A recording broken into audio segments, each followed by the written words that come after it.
Каналыма қош келдіңіздер. Бүгін сіздермен бірге қауыннан балмұздақ дайындаймыз. Рецептпен қауынның дәмі өте керемет сезіледі.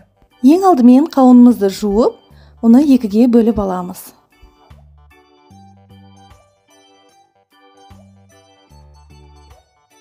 Енді ішіндегі дәндерін тазалап аламыз.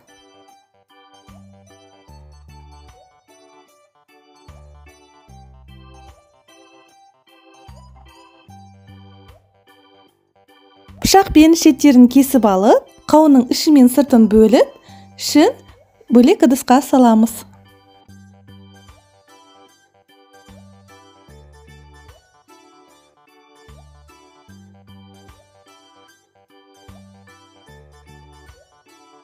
Мінекей кесіп алдық, енді мұздатқышта 1 сағат шамасында қатырып аламыз.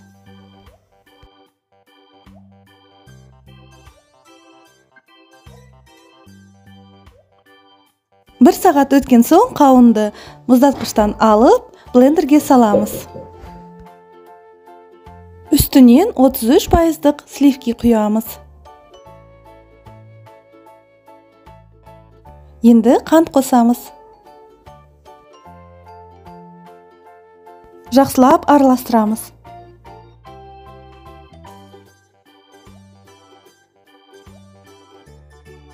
Екі-үш минут шамасында араластырдық.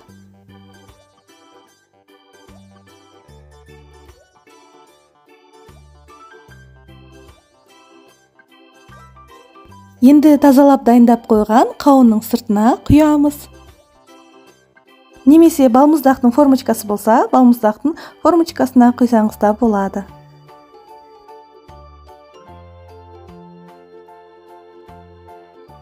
Мұздатқышқа салып қатырып алдым.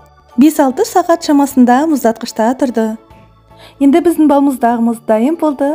Балаларыңызға ұсынсаңыз болады. Өте дәмді болып шығады.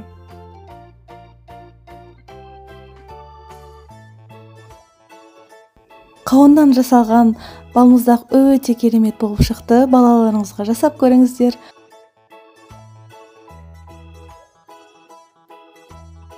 Рецепт ұнаса сақтап алып, каналыма тіркелуді ұмытпаңыздар.